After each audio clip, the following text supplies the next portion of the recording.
अगर आपके पास थोड़े से पैसे हों, 10-20 हज़ार 50 हज़ार हों, और आप चाहते हैं कि आप कोई ऑनलाइन बिजनेस शुरू करें जिसमें जनाब आप घर बैठे टिकटॉक, इंस्टाग्राम, फेसबुक और व्हाट्सएप के जरिए अपनी प्रोडक्ट जो है उसको सेल करना शुरू कर दें, तो फिर ये वीडियो आपके लिए बहुत जबरदस्त है। क्योंकि आज मैं आपको सिर्फ 10 प्रोडक्ट के नाम नहीं बताऊंगा, बल्कि आपको मैं ये बताऊंगा कि कौन सी प्रोडक्ट जो है वो क्यों बेचनी चाहिए, इसमें कस्टमर को क्या फायदा मिलेगा, आप इस प्रोडक्ट को ऑनलाइन कैसे सेल कर सकते हैं, कितनी प्रोडक्ट जो है उनसे आपको स्टार्ट लेना चाहिए, और सबसे अहम, किसी भी प्रोडक्ट को खरीदने से पहले कैसे पता चलेगा कि वाकई इस प्रोडक्ट की डिमांड है या नहीं है। और वीडियो के एंड में मैं आपको एक ऐसा सिंपल फार्मूला दूंगा जिसकी मदद से आप खुद किसी भी प्रोडक्ट को चेक कर सकेंगे कि उसे बिजनेस के लिए कंसीडर करना चाहिए या नहीं करना चाहिए। यहाँ पे आपसे एक सवाल भी है, अगर आपको आज सिर्फ 20 हज़ार रुपए दिए जाएं तो आप कौन सी चीज जो है वो सेल करना शुरू करेंगे? तो कमेंट्स में प्रोडक्ट का नाम बता दीजिए ताकि हमें आइडिया हो जाए कि आप लोग कितना इंटरेस्ट रखते हैं। तो चलिए फिर देखते हैं 2026 में कौन सी प्रोडक्ट जो है वो ज्यादा सेल होती है। मैं हूं मोहम्मद अमीन और आप देख रहे हैं कारोबारी दुनिया। तो आज हम बताएंगे आपको कि जनाब ऑनलाइन सेल करने के लिए कौन सी प्रोडक्ट जो है वो सबसे ज्यादा सेल होती है, प्रोडक्ट जो है वो उसकी सिलेक्शन कैसे करनी चाहिए, हमें कैसे पता लगेगा कि ये वाली प्रोडक्ट जो है इसको किस तरीके से सेल करना है। तो ये सारी चीजें आज की वीडियो में मैं आपके साथ शेयर करूंगा।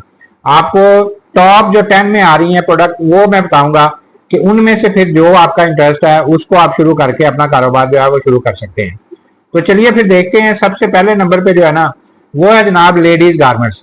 सबसे पहले बात कर लेते हैं लेडीज गारमेंट्स की, और इसकी एक बड़ी वजह यह है क्योंकि कपड़े जो है ना ऐसी कैटेगरी है जिसकी जरूरत बार बार पड़ती रहती है। डेली के कपड़े यूज होते हैं, कैजुअल वेयर है, अबाया है, हिजाब है, 2 पीस है, 3 पीस है, और इसी तरह मुख्तलिफ सीजनल प्रोडक्ट जो है ना वो इसमें आ जाती हैं। लेकिन यहाँ एक बहुत बड़ी गलती जो है ना वो लोग करते हैं, वो मार्केट से बहुत ज्यादा स्टॉक जो है ना वो पहले उठा लेते हैं। लेकिन मैं आपको मशवरा दूंगा कि शुरू में ऐसा नहीं करना आपने। पहले जनाब लिमिटेड डिजाइन जो है ना वो आपने उठाने हैं। तो 5-10 सूट ले लें, 5-10 डिजाइन ले लें, उनकी अच्छी पिक्चर्स और वीडियो बनाएं, फिर उसको जनाब टिकटॉक पे, इंस्टाग्राम, फेसबुक, व्हाट्सएप, वहां पे उनको जनाब अपलोड करें, टेस्ट करें लोग किस डिजाइन के ऊपर ज्यादा इंटरेस्ट शो करते हैं। जिस प्रोडक्ट के ऊपर ज्यादा कमेंट्स आए, मैसेजेस आए या इंक्वायरीज आनी शुरू हो जाए ना, उसमें आहिस्ता आहिस्ता फिर अपना स्टॉक जो है ना वो आप बढ़ा सकते हैं। यानी पहले डिमांड टेस्ट करें, फिर अपनी इन्वेस्टमेंट जो है ना उसको बढ़ाते रहें। ये प्रिंसिपल जो है ना ये सिर्फ कपड़ों पे नहीं बल्कि हर बिजनेस के ऊपर आप इसको अप्लाई करें। दूसरे नंबर पे जो कैटेगरी है ना वो है लेडीज एक्सेसरीज की। उसमें जनाब हिजाब मैग्नेट्स आ सकते हैं, हेयर क्लिप्स आ सकते हैं, ब्रोच आ सकते हैं, स्क्रंचीज आ सकते हैं, स्कार्फ वगैरह आ सकते हैं। इसी तरह और दूसरी छोटी जो एक्सेसरीज हैं वो इसमें शामिल है। इस कैटेगरी की खास बात यह है कि कुछ प्रोडक्ट जो है ना उनकी प्राइस बहुत कम है, छोटे साइज में होती हैं, इसलिए उनको ऑनलाइन सेल करने में या उनको टेस्ट करना जो है वो बहुत ज्यादा आसान होता है। लेकिन यहाँ पे एक चीज जो है ना वो बहुत इंपॉर्टेंट है, बंडल बनाएं, मतलब चीजों को इकट्ठी करें। मसलन एक पीस बेचने की बजाय आप 4 पीस का पैक बना दें, 6 पीस का सेट बना दें, गिफ्ट बंडल बना दें। इससे कस्टमर को ज्यादा वैल्यू महसूस होती है और आपकी ऑर्डर एवरेज जो है ना वो भी बढ़ जाती है। तीसरे नंबर पे क्या है, पर्सनल केयर एक्सेसरीज या ब्यूटी प्रोडक्ट जो है ना वो आप ले लें। मसलन मेकअप ऑर्गेनाइजर आ सकता है, ब्रश होल्डर आ सकते हैं, हेयर एक्सेसरीज आ सकती हैं, ब्यूटी टूल्स आ सकते हैं। इसी तरह नॉन रेगुलेटेड एक्सेसरीज जो है ना वो भी इसमें शामिल आ सकती हैं। लेकिन यहाँ पे एक बहुत इंपॉर्टेंट बात जो है ना वो नोट कर लें, किसी भी कॉस्मेटिक्स या जनाब हेल्थ रिलेटेड प्रोडक्ट जो है ना उसके बारे में ऐसे दावे नहीं करने जिनका आपके पास प्रूफ ना हो या सबूत ना हो। मसलन ये ना कहें कि ये प्रोडक्ट इस्तेमाल करें, 7 दिन के अंदर आपका मसला खत्म हो जाएगा, बल्कि सिर्फ वही इंफॉर्मेशन दें जो वाकई दुरुस्त हो और काबिल एतमाद हो। ऑनलाइन बिजनेस में शॉर्ट टर्म सेल से ज्यादा इंपॉर्टेंट पता क्या है, लॉन्ग टर्म ट्रस्ट। ये बन जाए तो आपका कारोबार बड़ा जबरदस्त चलता है। चौथे नंबर पे आ जाती है जनाब किचन प्रोडक्ट्स। यहाँ आपको बहुत अच्छा सेलिंग एंगल मिल सकता है। सिर्फ प्रोडक्ट ना दिखाएं, उनकी प्रॉब्लम दिखाएं। मसलन अगर आप कोई किचन ऑर्गेनाइजर बेच रहे हैं ना तो सिर्फ ये ना कहें कि ये जनाब किचन ऑर्गेनाइजर, तो फिर बल्कि आप वहां पे दिखाएं कि आपके किचन में अगर मसाले बिखरे रहते हैं ना तो ये सिंपल ऑर्गेनाइजर जो है ना आपकी जगह को भी बेहतर तरीके से मैनेज करने में मदद देगा, आपकी चीजें भी जो है ना वो बड़े अच्छे तरीके से ऑर्गेनाइज हो जाएंगी। अब कस्टमर को प्रोडक्ट समझ में आ जाएगी और उसका फायदा भी समझ आ जाएगा, यही असल सेल है। तो 5वीं कैटेगरी होम ऑर्गेनाइजेशन। मसलन स्टोरेज ऑर्गेनाइजर जो है उसको कर लें, ड्रा ऑर्गेनाइजर कर लें, किचन स्टोरेज की चीजें आ सकती हैं। इसी तरह स्पेस सेविंग प्रोडक्ट जो है वो आ सकती हैं। यहाँ भी असल चीज जो है ना वो प्रोडक्ट नहीं है, प्रॉब्लम सॉल्विंग है। आप अपनी वीडियो का आगाज इस सवाल से कर सकते हैं, क्या आपके घर में भी ये चीजें हमेशा जो है वो बिखरी जाती हैं? फिर प्रोडक्ट दिखाएं, ये सिंपल कंटेंट फार्मूला जो है ना बड़ा जबरदस्त है। प्रॉब्लम, सोल्यूशन, प्रोडक्ट, बेनिफिट और फिर कॉल टू एक्शन। इस फार्मूले को याद रखें, ये आपको बहुत काम आएगा और बहुत आपकी सेल जो है ना इससे बढ़ जाएगी। छठे नंबर पे जो कैटेगरी है ना वो है जनाब एवरीडे यूज एक्सेसरीज या मोबाइल एक्सेसरीज भी आ सकती हैं। मसलन फोन स्टैंड आ सकते हैं, केबल ऑर्गेनाइजर आ सकते हैं, डेस्क एक्सेसरीज आ सकती हैं, इसी तरह सिंपल यूटिलिटी प्रोडक्ट्स जो है ना वो भी आ सकती हैं। लेकिन यहाँ पे कंपटीशन भी जो है ना वो जाहिर ज्यादा हो सकता है, इसलिए सिर्फ प्रोडक्ट देखकर फैसला नहीं करना आपने, ये भी देखें कि आप उसे कितने में खरीद सकते हैं, कितने में आप उसको इजीली सेल कर सकते हैं, डिलीवरी के बाद मार्जिन आपका कितना निकलेगा, रिटर्न आने की सूरत में नुकसान कितना होगा। ये सारी चीजें कैलकुलेट करेंगे ना तो बिजनेस शुरू करने में आपको आसानी होगी, आपके लिए परेशानी नहीं बनेगी। सातवीं कैटेगरी बच्चों की प्रोडक्ट्स आ जाती हैं। उसमें जनाब किड्स एक्सेसरीज आ सकती हैं, स्टेशनरी आ सकती है, एजुकेशनल एक्टिविटी प्रोडक्ट्स आ सकती हैं और रोजमर्रा इस्तेमाल की कुछ और चीजें जो है वो इसमें शामिल हो सकती हैं। यहाँ पे पेरेंट्स के लिए क्वालिटी और सेफ्टी जो है ना वो सबसे अहम है, इसलिए बच्चों की प्रोडक्ट में सिर्फ खूबसूरत पैकेजिंग देख के फैसला ना करें, प्रोडक्ट की क्वालिटी जो है ना उसको भी आपने चेक करना है। और ऐसी चीजों के बारे में गैर जरूरी हेल्थ या सेफ्टी क्लेम जो है ना वो नहीं आपने करने।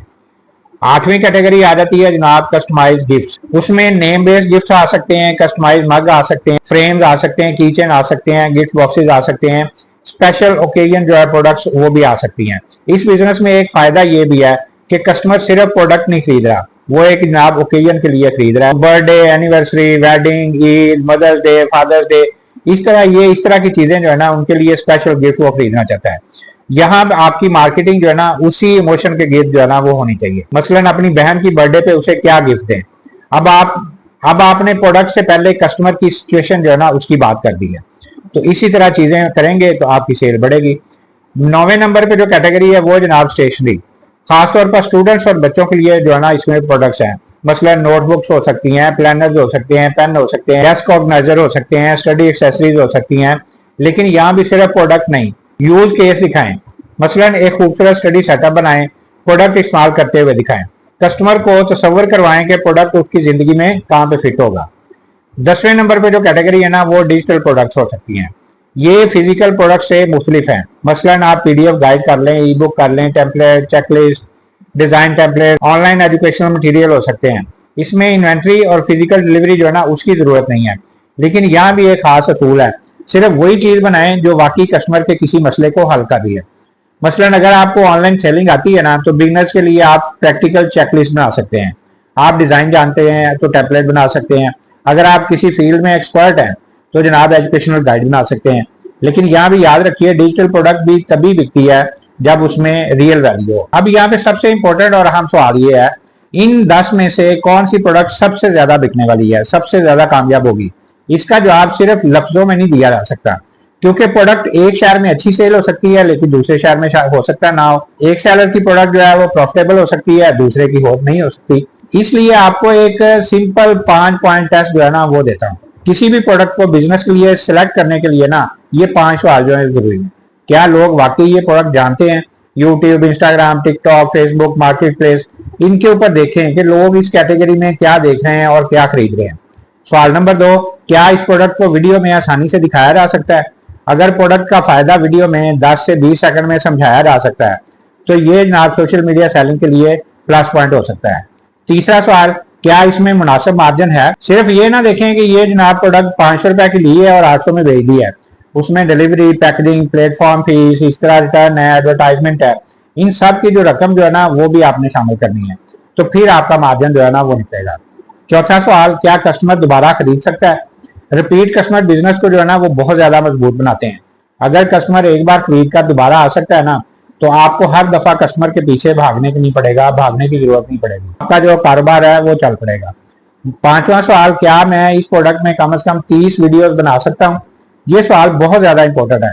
अगर प्रोडक्ट के बारे में आप सिर्फ एक वीडियो बना सकते हैं ना तो मुश्किल हो सकती है, लेकिन अगर आप इसके ऊपर 10 problem, 10 benefit, 10 comparison, 5 tutorial, customer reviews वगैरह बना सकते हैं ना तो कंटेंट का काम करना जो है ना वो बड़ा आसान हो जाता है। अब मैं यहाँ पे थोड़ा सा रोड मैप बताता हूँ आपको। अगर आप आज ऑनलाइन बिजनेस शुरू करना चाहते हैं ना तो पहले 100 प्रोडक्ट जो है ना उनको आपने नहीं खरीदना, एक कैटेगरी को सिलेक्ट करना है, उस कैटेगरी में 5 से 10 चीजें जो है ना वो आपने शॉर्ट लिस्ट करनी है। मार्केट में उनकी प्राइस कंपैरिजन जो है ना वो आपने चेक करना है, सप्लायर से सैंपल मंगवा के आपने पहले टेस्ट करने हैं, चेक करने हैं। क्वालिटी जो है वो आपने अच्छी तरह से चेक करनी है। प्रोडक्ट की 5 से 10 वीडियो जो है ना वो आपने बनानी है। टिकटॉक, इंस्टाग्राम, फेसबुक, व्हाट्सएप वहां पे आप पोस्ट करें। देखें किस प्रोडक्ट के अंदर ज्यादा लोग जो है ना वो इंटरेस्ट शो कर रहे हैं। जिस प्रोडक्ट की डिमांड नजर आए उसका स्टॉक जो है ना वो फिर Aahista Aahista step by step आप बढ़ाते रहें। कस्टमर सर्विस और रिपीट ऑर्डर्स के ऊपर आपने फोकस करना है। बस यही है, टेस्ट, लर्न, इंप्रूव और स्केल। एक बहुत बड़ी गलती जो है ना उससे आपने बच के भी रहना है। कभी भी सिर्फ इसलिए प्रोडक्ट ना खरीदें कि किसी दूसरे शख्स की वीडियो पे बहुत ज्यादा व्यूज आ गए थे, बहुत ज्यादा वायरल हो गई थी। वायरल होना और प्रॉफिटेबल होना जो है ना वो दोनों अलग अलग चीजें हैं। हो सकता है कि किसी दूसरे सेलर के पास सप्लायर का बहुत अच्छा रेट हो, इसकी ऑडियंस पहले से बनी हुई हो, उसके डिलीवरी चार्जेस आपसे डिफरेंट हो और उसकी सेल आपसे डिफरेंट हो।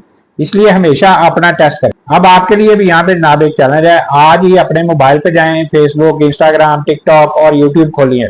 अपनी पसंद की कैटेगरी जो है उसको सर्च करें। फिर 10 प्रोडक्ट जो है ना वहां पे लिखें।